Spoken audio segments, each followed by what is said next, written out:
The truth is veiled in blood, as featured in The Map is Indestructible.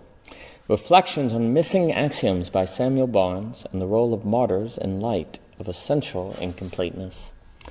In line with the thought of Kurt Gödel in Deconstructing Common Life, from The Conflict of Mind by O.G. Rose, if all ideologies ultimately cannot ground themselves axiomatically, meaning that autonomous rationality is impossible, a worldview that is rational all the way down, how is it we justify our ideology?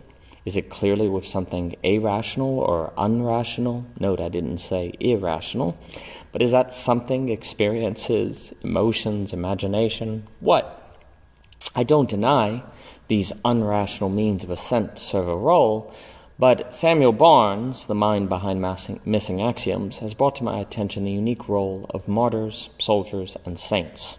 Barnes has taught me that blood is epistemologically significant, and for that I am in his debt. Section 1.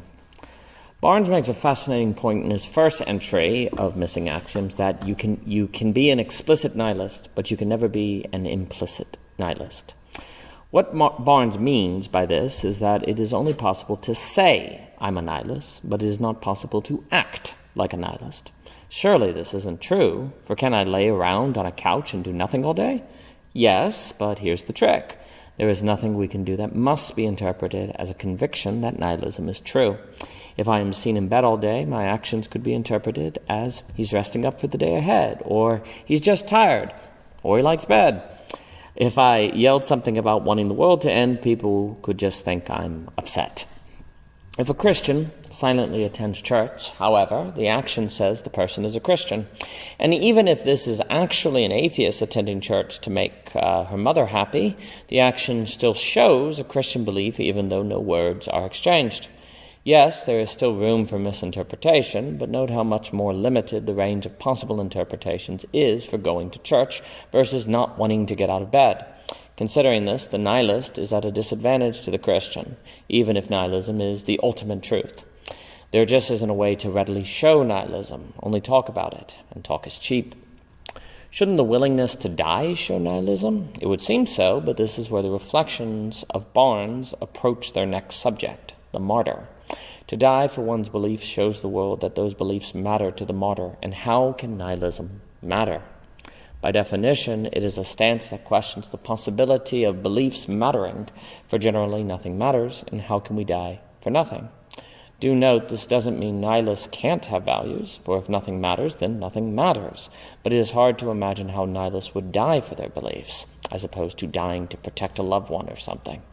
Furthermore, it is hard to imagine how nihilists could be seen as dying for their beliefs. If death is the end of life for the nihilist, then life could be extremely precious precisely because there awaits nothing beyond it, and so to die for nihilism could, in a way, undermine it. Why?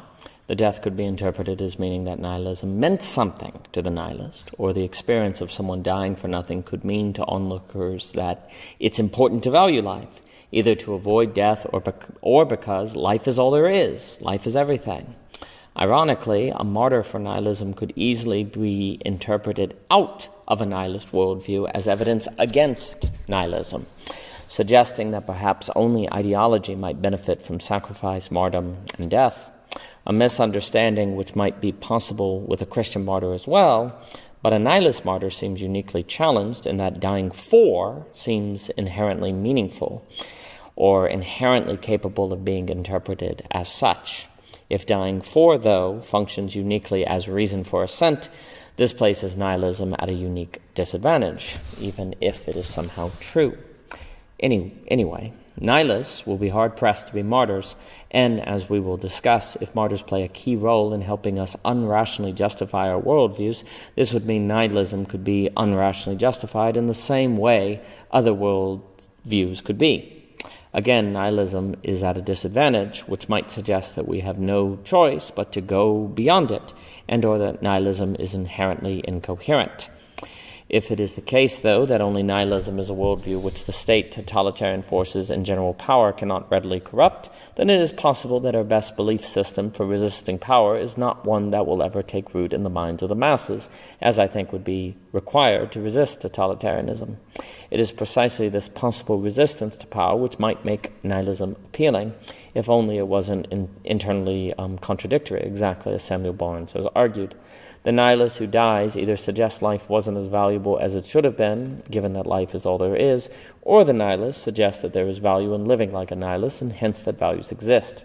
Even if the nihilist personally doesn't believe either of those positions, it's hard for the nihilist not to be trapped showing otherwise. Section 2. Missing axioms is a uniquely human condition arising from an existential scenario where the chasm between explicit and implicit value is realized. The way Barnes opens his second reflection powerfully captures our predicament. The previous self can no longer be ethically justified or measurably quantified, causing the subject to fall without gravity. Considering my work in belonging again, I'm admittedly biased, but these points of Barnes makes me think of the work of Philip Rieff and Peter Berger. Barnes is on the same wavelength, but approaching the problem from a new and interesting angle. Without social givens, the meaning of our actions in society are not self-evident to the people around us, and this can cause us existential anxiety. What I mean by this is that in a Christian nation, it is assumed that everyone is Christian, and the actions of citizens are understood and interpreted through that lens thoughtlessly. Givens remove the need for reflection, for I can safely assume the people around me share my beliefs and be right the majority of the time. Today, however, if as a Christian I attend church, I cannot safely assume that my neighbor will think I'm doing something upright with my time. He might think I'm crazy. Thus, I can feel more existential anxiety around my neighbor. I cannot assume we are on the same wavelength. To cut to the chase, pluralism forces average people to increasingly and personally recognize that their worldview cannot ultimately be justified, objectively with certainty, and this is a hard reality with which to live. Additionally, I cannot assume that the Christian actions I show will necessarily be interpreted as Christian, for my neighbor may not be aware of Christian doctrine. In pluralism, my neighbor could be a Hindu. Thus, I find myself having to tell my neighbor that I am Christian because it is no longer so readily possible for me to show my neighbor my Christianity, and in this way, I as a Christian can feel like a nihilist. This is a key point. Under pluralism, we can all feel ourselves to be like nihilists. We can only tell what we want to show, and talk is cheap. That said, though everyone is increasingly like the nihilist, everyone except the nihilist still has an advantage, the martyr, of whom doesn't have to be religious, do note. A clearly meaningful nihilist martyr is not possible. Genuine nihilism, Barnes claims, is an impossibility for the embodied human subject. For the modern, the image that comes to mind is someone who has crossed a ravine to a pillar standing alone in a chasm, and then when he or she looks back, the traveler realizes there's no bridge there, and that the pillar is floating in midair. None of this makes sense, and the subject cannot figure out how he or she got here, but here the subject is, as if born there, and perhaps the subject was so born. The journey to the spot was perhaps all a dream. The state of missing axioms is the human-imbued derivation of nihilism, an honest outlook from the embodied context. We cannot embody nihilism and be nothing, so it is not possible for us to face nihilism as missing axioms versus missing everything per se, for we are present embodied, so everything cannot be missing. If nihilism is ultimately true, we cannot face utter nothingness, which means we will always have reason to keep searching for a way to bring back those axioms, but that is a quest that can never prove fruitful. All the same, the martyr gives us ultimate reason to think a quest for axioms can bear fruit, and since we cannot access fundamental reality, we cannot know for sure that nihilism is in fact ultimately true, even if it is, and therefore there will always be reason to think the martyr could be right, and so we will be stuck. And if nihilism is indeed our best tool for resisting being controlled by politicians, dictators, and so on, then we will give up our best tool for a hope that can never be fulfilled, and yet never deconstructed. Section 3. Missing axioms is a reorientation, the state of a process of undressing the notions of value, ethics, and character in a way nihilism alone was inept to do. Nihilism is so inept because it cannot show nihilism, only talk about it. Missing axioms is the same nihilism in the explicit sense. However, it is also augmented with the challenge of what ought to be done implicitly when something must be chosen implicitly, consciously, or unconsciously. We cannot be nihilists, but we can be people who believe that. We cannot live like nihilists, that there is a kind of event horizon, the border of a black hole, that we cannot cross if we are committed to nihilism. The best we can do is humbly accept the boundary of what we can show of our commitment. Even if we believe in nihilism, we can't really live like a nihilist. All right, but then how should we live? It often seems like nobody knows, and perhaps the nihilist best accepts this truth, and this suggests why we like to turn to others and imagine that they know, at which point we tie our ships to their ports and put our faith in their convictions. Most of us need others to believe so that we can believe. We need this plausibility structure, as Peter Berger puts it. This is arguably bad faith, as Sartre would say, but regardless, it's just a sociological reality that we tend to lose faith in our beliefs if no one around us shares them. Faith dies by the congregation. Of everyone we can put our faith in, our favorite to trust in are martyrs. Why? Because they're dead. Our views are safe there, unreachable. But don't our views die with martyrs? Not at all. It's as if martyrs are letters we shoot into the afterlife, a process in which the letter is destroyed, but the message inside reaches a safe destination. Even if there is no such thing as life after death for people, there is life after death for views, and that's our favorite place to keep them. Finitude is the limit of humanity, but by putting our views in someone who dies, it's as if our worldviews are catapulted beyond the limits of finitude, and it is suggested by the blood of the martyrs that our views actually do reach some ultimate ground. The martyr of our ideology makes us feel like our ideology does in fact overcome Gödel's incompleteness problem, or at least, if any view does, ours is a good candidate. After all, people were willing to die for it, and what kind of world would it be if people died for lies? It is this existentially uncomfortable possibility that also contributes to us assuming there is reason to think our ideology isn't just another ideology, but the ideology, the way of things. As our martyrs make us feel our views escape finitude through the dead, so our soldiers and patriots make us feel the same way. Starting in Section 7, Barnes elaborates impressively on the history of the Japanese military, highlighting connections between the military and conceptions of the divine. As the Christian martyr helps the Christian believe, so the soldier who is willing to die for his or her country helps us believe that our nation is not just another nation, but the nation. Our country is made to feel like it connects somehow with a divine order, that it extends beyond finitude. Death can be used to transcend such circuits characteristic of our biological substrate, thereby giving existential meaning to authenticity beyond materialist inertness and rationalized causal explanation. Heidegger argued that death was what made it possible for life to be a whole. If we are toward death, life can feel like a complete story. The martyr and soldier make our worldviews and stories feel completed. They feel like they complete the gap Gödel pointed out was inescapable for all systems. And since certainty is mostly impossible, we can't say for sure. Martyrs don't. There is always reason to keep believing. That is the power of blood. Martyrs don't run, and thanks to them, we never have to leave our worldview behind. But what if our ideology is Nazism? Unfortunately, this bloody truth still holds. It's too much reality to think people could die for nothing, that nihilism could happen. If it is true that violence and blood help us feel like we overcome Gödel's incompleteness, then a world of peace will be a world of existential mental anxiety. If Belonging Again by O.G. Rose is correct, and this anxious state is one in which totalitarianism becomes appealing, then peace easily leads to despotism. If violence grounds us, peace leaves us adrift, and those adrift long for solid ground. Section 4. Religion and patriotism are not unique in their reliance on blood for a sense of epistemic justification. Barnes elaborates on the death of Socrates as evidence that philosophy uses the same tools. No, Socrates does not inspire the banner of any specific totalizing system of thought, but his death still suggests the possibility that some things can be worth dying for, even if God doesn't exist.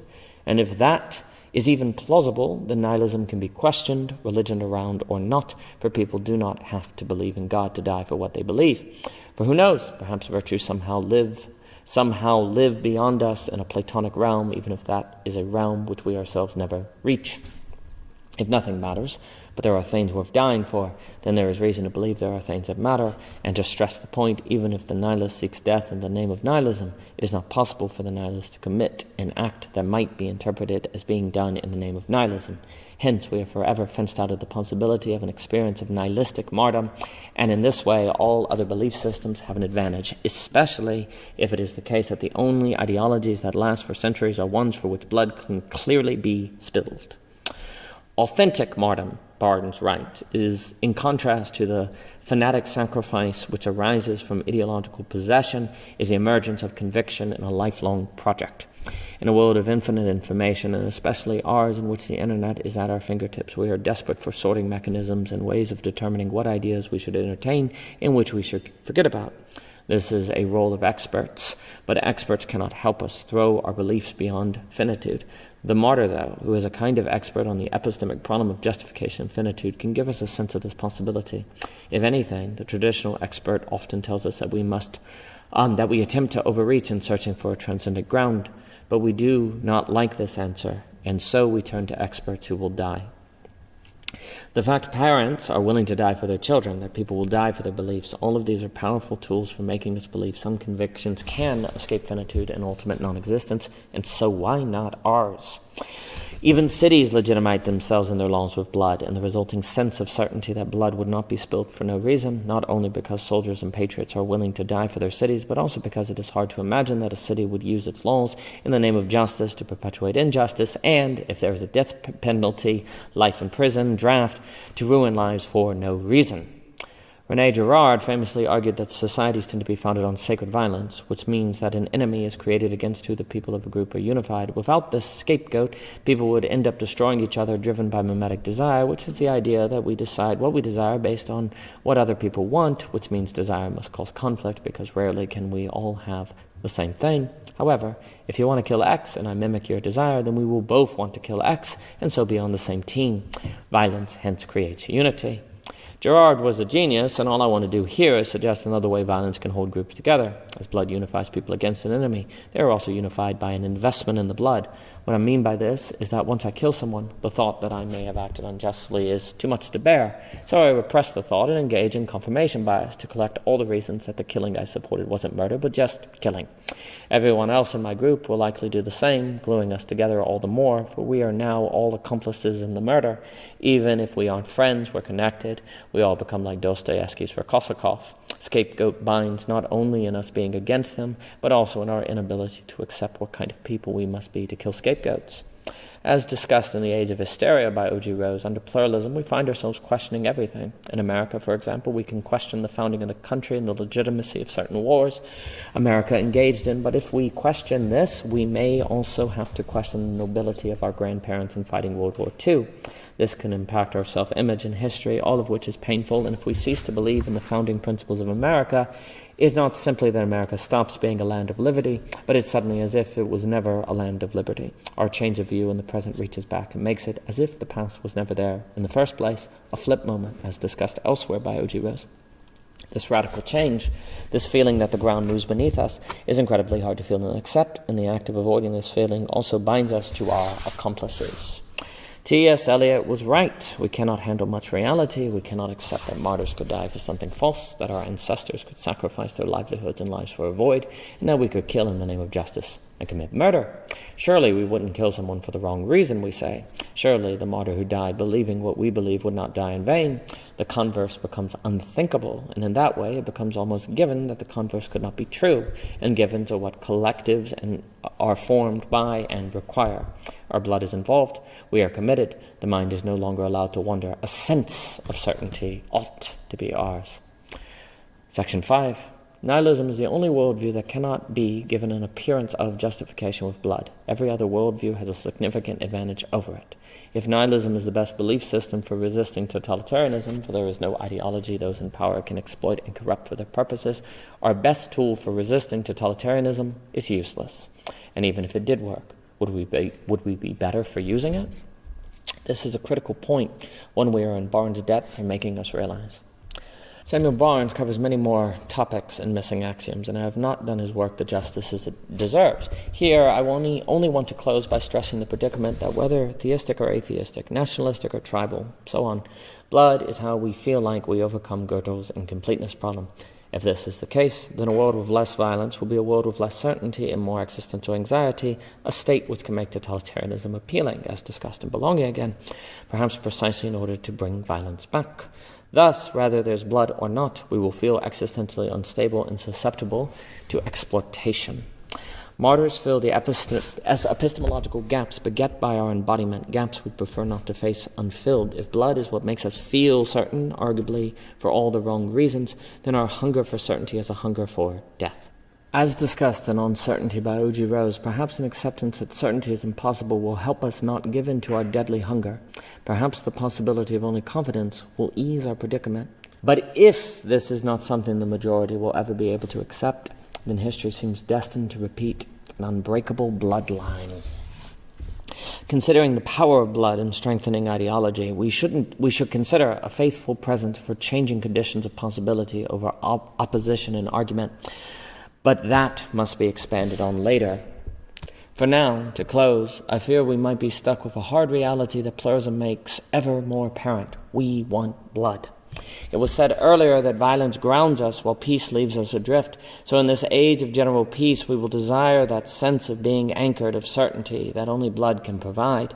Could we learn to live with feeling adrift? Hopefully, but if the majority cannot, history will repeat. Pluralism today is an age where everything feels liquid, like it is water. But we learn from Barnes that water is not what defines us. Rather, we are shaped by our relationship to blood. Today, following Dr. Pinker and his The Better Angels of Our Nature, we seem to lack blood. And if blood creates certainty and a perhaps false sense of authenticity, then it is not by chance that an age of peace is an age of existential anxiety. We seem made for blood. Blood helps us live with pluralism, for it feels like blood makes some worldviews more likely to be true than others, mainly ours. Cynicism and skepticism have made it hard to believe in anything, but even the most adamant cynics must pause before the martyrs and perhaps even feel jealousy, wishing they could feel that strongly about something. Blood is tempting, like people who think of cutting themselves just to feel something for once. And maybe ultimately everyone believes what they do because of blood. Maybe we all need blood to run through us. We live in a world of missing axioms, but blood is how we make it feel like the axioms are present. It is perhaps not by chance that most, if not every civilization has had the practice of human sacrifice. If we cannot learn to rationally handle this state in which we feel adrift, then it seems inevitable to me that rationality will lead to violence. The truth of missing axioms might be veiled in blood, blood which we cannot see through, perhaps because it is blood we don't want to see through. For what is on the other side will demand too much of us. Unfortunately, blood is thicker than water. For more by O.G. Rose, please visit ogrose.com, Twitter, Anchor, Instagram, so on and so forth. Please pick up the books of O.G. Rose on Amazon.com. And thank you so much for your time.